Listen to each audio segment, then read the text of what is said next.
sobrang dami pala talaga ng benefits ng cloves na to. At napanood ko ang dami kong napanood dito kaya na-curious ako kaya napabili ako nito. At kanina na-try ko na siyang gawing tsaa, masarap. Tapos ang gaan sa pakiramdam. Tapos ang iba pala nito is pwedeng hatain. Ganito siya guys.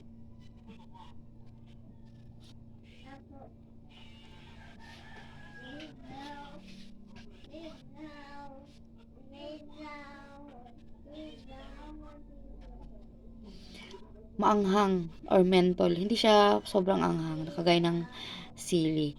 At ano siya, mentol. Na magaan sa pakiramdam at saka masarap. Nakakaalis ng bad breath, nakakaalis ng kung kumain ka ng malansa or ano man, pag kinain mo to para kang nag-toothbrush. Yun yung lasa niya. Ang dami nitong benefits like mataas sa antioxidants, nagpapa-improve ng health liver, pumoprotekta laban sa cancer, at sabi ito kan kill bacteria, at nagre-regulate din siya sa blood sugar. Nagpo-promote din siya ng bone health at saka nagre-reduce ng stomach ulcers.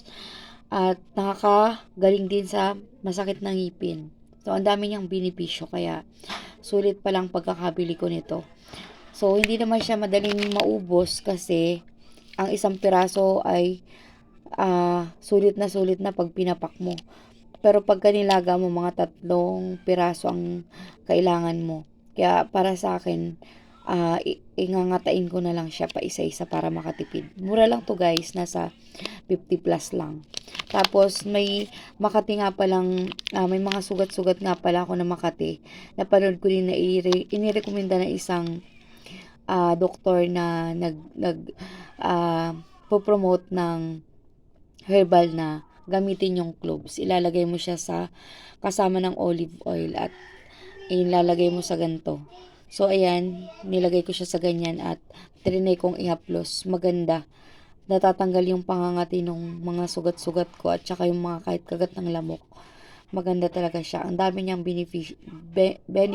Kaya, try nyo na din.